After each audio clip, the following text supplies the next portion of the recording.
CapCut ఇండియాలో ఎందుకు ban చేశారో తెలుసా? 2020లో 59 చైనీస్ యాప్స్ని బ్యాన్ చేయడం అందరికీ తెలుసు. It's famous because of TikTok, including CapCut కూడా బ్యాన్ అయింది. The reason behind it is national security risk. ByteDance అనే కంపెనీ క్యాప్కట్ అండ్ టిక్టాక్ని డెవలప్ చేశాయి. ఎందుకు బ్యాన్ చేశారు? ఈ 59 చైనీస్ కంపెనీస్ మనం ఒకదాన్ని ఎగ్జాంపుల్గా తీసుకున్నాం, క్యాప్కట్.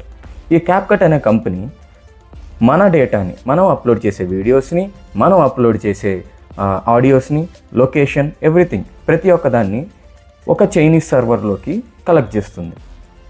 సో ఇలా కలెక్ట్ చేయడం డేంజరస్ కాబట్టి ఇండియన్ గవర్నమెంట్ బ్యాన్ వేసింది. కానీ ఇక్కడే ట్విస్ట్, మనందరం క్యాప్కట్ యూజ్ చేస్తాం కదా. Before using it be careful. కొంచెం వెరిఫైడ్ వెర్షన్స్, వెరిఫైడ్ వెబ్సైట్స్ నుంచి డౌన్లోడ్ చేసుకోండి. ఇలాంటి వీడియోస్ ఇంకా వస్తాయి. 365 days 365 వీడియోస్ ఛాలెంజ్లో ఇది ఫస్ట్ వీడియో. Do subscribe.